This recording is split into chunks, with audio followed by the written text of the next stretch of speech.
काशी नरेश भीष्म तुमच्या समोर उभा राहिला.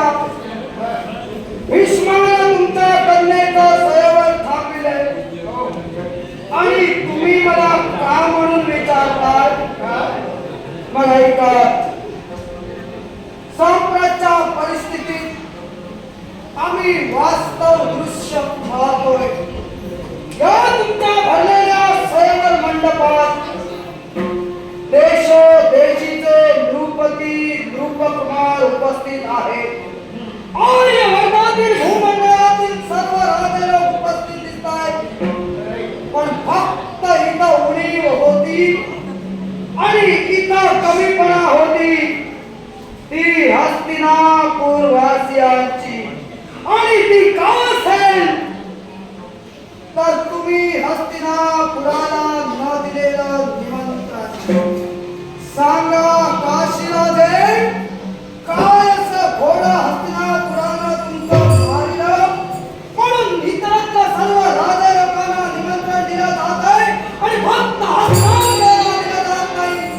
याच गोष्टीचा जाब विचारण्यासाठीच देवव्रत भीष्म तुमच्या समोर उभा आहे. आपले म्हणणे योग्य आहे, कारण जबाबदारी व्यक्ती मी. माझ्या कन्येचा स्वयंवर माझ्या सांगितल्यात असणाऱ्या महान माणसाची माणसांजवळ स्वयंवराची निमंत्रण पत्रिका द्यायला मी सांगितली. आता हस्तिनापुरापर्यंत पोहोचली नाही याच्या बाबतीत मी चिंतेत नाही.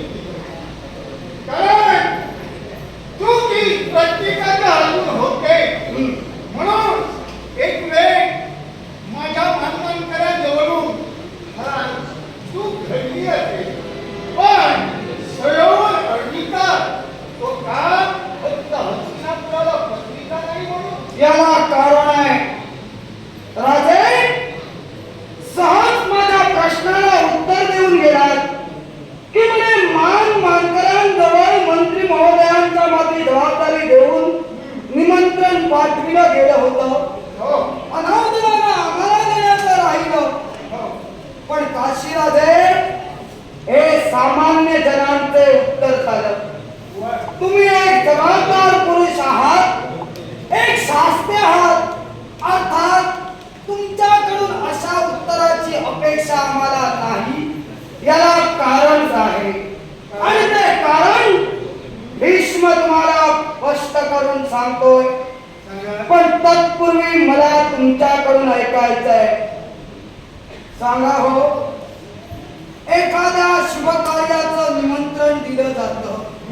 अर्थात तुम्ही लग्न योजलात, स्वयंवर योजलात आणि या स्वयंवराचं निमंत्रण दिलं जात असताना आप्त इष्ट सगळे सोयरे आणि त्यानंतर मित्रमंडळी म्हणजेच पहिल्यांदा आपल्या नात्यागोत्यांचा विचार केला जातो. मग काशीराजे, हस्तिनापूर आणि काशी यांचे काही नातेसंबंध आहेत की नाही? आहेत. मग तुम्ही जबाबदार व्यक्ती जर होता तर तुम्ही जबाबदार ज्येष्ठ व्यक्तीनं पहिल्यांदा निमंत्रण पत्रिका देत असताना आपल्या आप्तइष्टांचा विचार करायचा असतो. मग तुमच्या कुलगोत्रातील इतरत्र केवळ आप्तसुखीय या स्वयंमंडपात उपस्थित दिसतायत आणि ज्या हस्तिनापुराशी तुमचं नातं जोडलं गेलं त्या हस्तिनापुरालाच विसरलं जातंय. अर्थात मी तर म्हणेन हे तुम्ही जाणून करताय.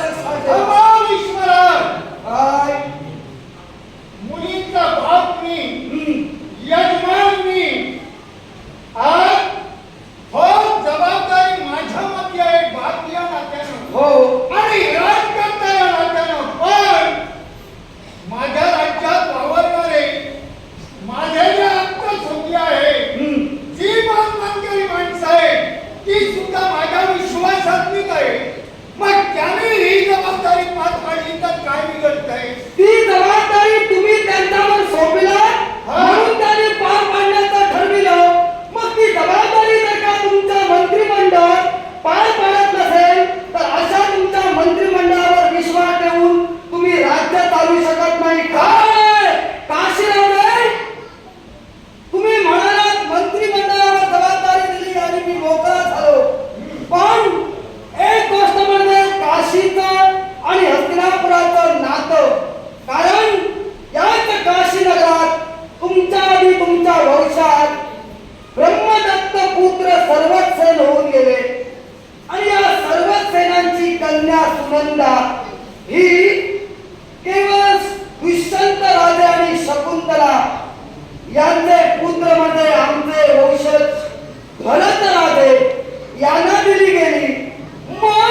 स्वयंवराला बाप म्हणून मी ठरविणार.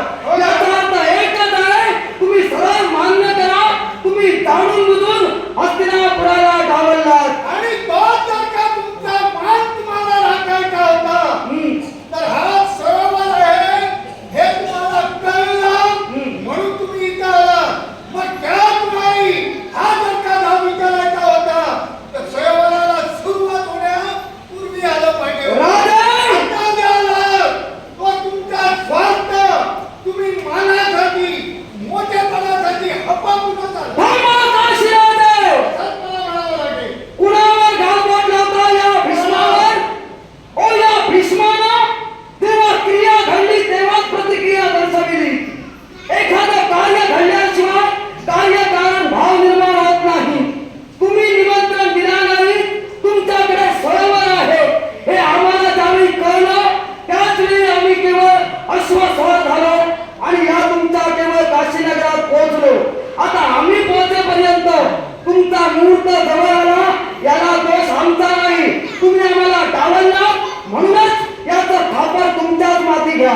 शून्य मनाचा फक्त विचार जर का तुमच्या अंतर्यामी होते तर अशा तऱ्हेचा हा उंजाळा करण्यापेक्षा एक वेळ हा धाव मला तुम्ही विचारला असतात आणि एक वेळ राजकन्याला सहानुभूती तुम्ही दाखवली असती. पण ती न दाखवता तुम्ही एक एक डाव उलटा करतात. आता तुमचा स्वार्थ याला कारण आहे काशीराजा. आम्ही तुम्हाला जा विचारण्यासाठी आलोय ते फक्त पाहुणेपणाच्या नात्यानं नव्हे. मला गरज नाही त्या गरज आहे. पाहुणेपणाचं नातं बाजूला ठेवूया. मी बाजूला ठेवतोय पाहुणेपणाचं नातं. पण काशीराजा, सम्राट, तुमचे सम्राट हस्तिनापूरचे राजे विचित्रवीर्य आहे. हस्तिनापुराकडे सार्वभौमत्व आहे आणि तुम्ही हस्तिनापुराचे मांडलिक आहात हे तर तुम्हाला मान्य आहे. शाबास. मग हस्तिनापुराचे तुम्ही जर का मांडलिक आहात तर प्रथमतः आपल्या सम्राटाचा विचार करणं गरजेचं होतं. मग तुम्ही सम्राटाचा विचार केला नाही, अर्थात तुम्ही जाणून बुजून हस्तिनापुराला दुखविलात हे मान्य करा. आज वेळ श्रेष्ठाला काही शाळाही सांभाळायचं असतं. मग श्रेष्ठ मनाचा अधिकार जर का तुमचा होता, मी जर का चुकत होतो, योग्य त्यावेळी तुमच्या बाजूला का नाही इथं पाठविलं? योग्य त्यावेळीच! त्याची काळ ब्रह्मचारी व्रताची सांगितलं तुम्ही केली. आता तो अधिकार ज्यांचा होता त्याला का नाही पाठविलं? राजे, तुमच्यावर परकीय शत्रू आक्रमण करतात तरी प्रत्येक वेळी काय तुम्हीच पहिल्यांदा पुढे जाता? आमचं पहिलं असतं. मग मी देखील तोच आहे. वा. कारण मी हस्तिनापुराचा राजा म्हणून आलो नाही. मी एक हस्तिनापुराचा सेवक आहे. मी हस्तिनापुराचा प्रतिनिधी आहे. म्हणून माझ्या राजाच्या वतीनं हस्तिनापुराच्या राजगादीचा झालेला अवमान आणि त्याचा त्रास विचारण्यासाठी हा भीष्म तुमच्या समोर आहे. त्या भीष्माला सुद्धा जवळचा उत्तर मी दिलेला आहे. जर का अधिकार सम्राट जर का मला समोर आला असेल, तर त्याला उत्तर देण्याची तयारी माझी आहे. नाही, सम्राट येण्याची गरजच नाही आणि तुमच्या उत्तराची आता अपेक्षा नाही. कारण तुम्ही जाणून बुजून ही चूक केलात. अर्थात त्या हस्तिनापुराच्या राजगादीला सार्वभौमत्व असताना तुम्ही निमंत्रण दिलं नाही. याचा अर्थ तुम्ही राजद्रोह केला. आज तुमच्या मतावर माझा विरोध आहे, पण मी माझं कर्तव्य निष्ठ राहिलो. ज्यांच्या कर्तव्यापासून मी केव्हाही वंचित राहणार नाही. पण ऐका, तुमचं कर्तव्य म्हणजे तुमच्या कन्येचं लग्न करणं. पण त्याच्यापेक्षाही सर्वश्रेष्ठ कर्तव्य म्हणजे तुमच्या केवळ सम्राटाचा मान राखणं आणि तो मान तुम्ही राखीला नाही. अर्थात या अन्यायाला वाचा फोडण्यासाठी हा देववर भीष्म तुमचा चला, सल्ला. वाघांच्या रीतीनं वाटा फोडण्याचा प्रयत्न करा. त्या प्रसंगानुसार सुसज्ज राहण्याची हिंमत या काशीराजाच्या मनात आणली. मग काशीराजा, तुम्ही जर का तुमची चूक मान्य करत नसाल आणि साम्राज्याच्या प्रसंगी हस्तिनापुराला जर का दोषी ठरवत असाल आणि हस्तिनापुराचा राजद्रोह करत असाल तर या अन्यायाला वाचा आता भीष्म आपल्या पद्धतीनं फोडणार. आणि तो कसा तो ऐका. तुम्ही तुमच्या कन्येचं स्वयंवर योजिलात, पण लग्नाचे शास्त्र धर्माप्रमाणे धर्मसंमत असे 8 प्रकार. पहिला प्रकार म्हणजे ब्राह्मण विवाह.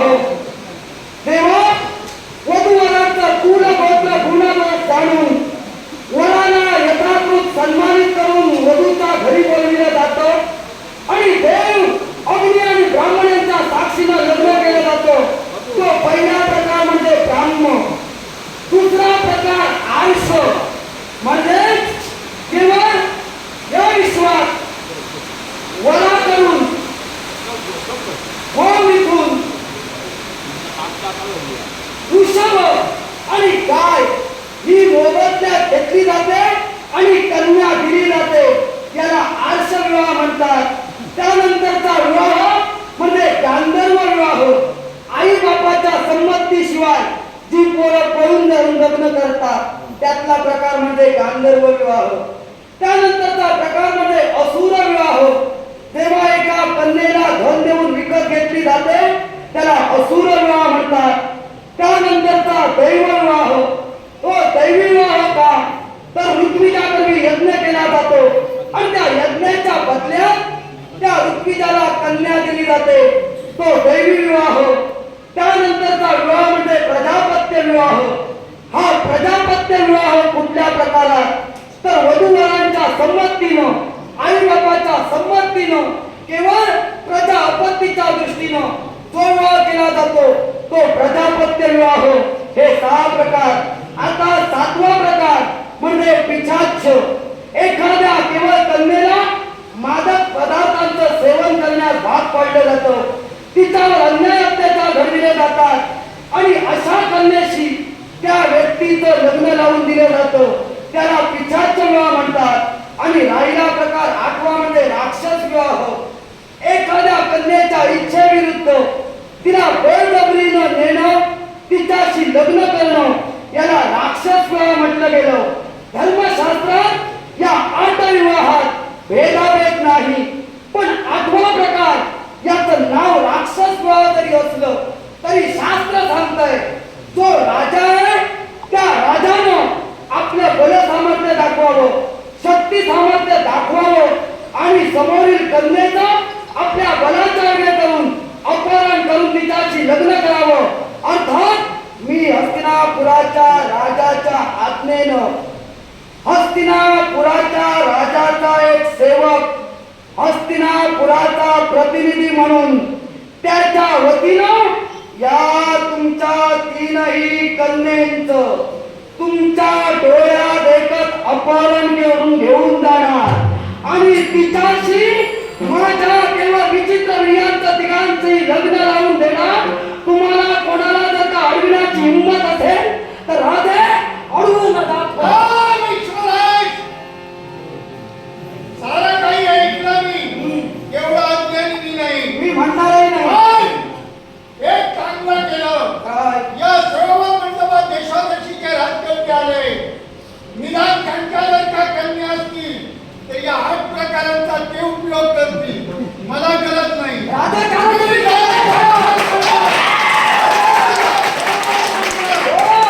माझ्या कन्येच्या इच्छेनुसार म्हणून तुम्ही जर का 8व्या प्रकाराचा उपयोग करून माझ्या 3 कन्यांच्या राक्षसी वलीनुसार देता कोणत्या रीतीने वेळ हे प्रत्यक्षानं मला माहित आहे. काशी राधे, तुम्हाला आता त्याची गरजच नाही, कारण तुमचं आता अर्ध आयुष्य मशानभूमीच्या ठिकाणी पोहोचलेलं आहे. त्यामुळे तुम्ही आता त्या प्रकाराचा विचारच करू नका. आणि राहिला प्रश्न यांचा, तुम्हाला काय वाटलं हे 8 प्रकार प्रथम भीष्म सांगतोय.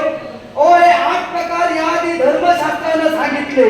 त्यामुळे जे इथं बसलेत ना तुमचे राजे मंत्री ते अक्कलकोटे नव्हे, त्यांना माहित आहे कदाचित त्याच्यातला एखादा असाही असेल ज्याला अशा प्रकारची संधी साधायची असेल म्हणून तो देखील आलेला असेल. पण भीष्म आल्यामुळं आता तो पुढे येणार नाही. पण लक्षात ठेवा, भीष्म तुमचा 3ही कन्येला त्याच केवळ राक्षस प्रकारानं घेऊन जाणार आणि हस्तिनापुरात केवळ झालेला अन्याय त्या अन्यायाला होणार. वारावर वार करून वादळ मिटविणारा अग्नी नव्हे, सागराला अग्नी लावून प्रजारी करणारा अग्नी नव्हे. मी सत्य जसा बोलतो तो सत्याकृती आचरणात आणण्याद्वारे राहणारा नव्हे. या सत्यधार रक्ताचा देवतापर्यंत माझ्या 3 कन्येची एकाही कन्येच्या केसाला हात लावून देणार नाही. काशी राजा, तुमचे पराक्रम त्याच्या या भीष्मासमोर दाखवण्यासाठी तत्पर असाल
काशीला मी विनंती करतो स्वयंवर मंडपात घडलेला प्रहार शाल्व राजाला उघड्या नेत्राला पाहिला तेव्हा जरा आपल्याला विश्रांतीची गरज आहे. या स्वयंवर मंडपातील उर्वरित कार्य आपण पार पाडणार विश्वराजांचे संस्कृत शाल्वराज झाले. सर्वराज, मंगलमय आशीर्वाद आहे आणि या राजकर्त्यांच्या आदरात तुमच्या ठेवणं प्रत्येकाचा मान पण राखण्यासाठी मी एक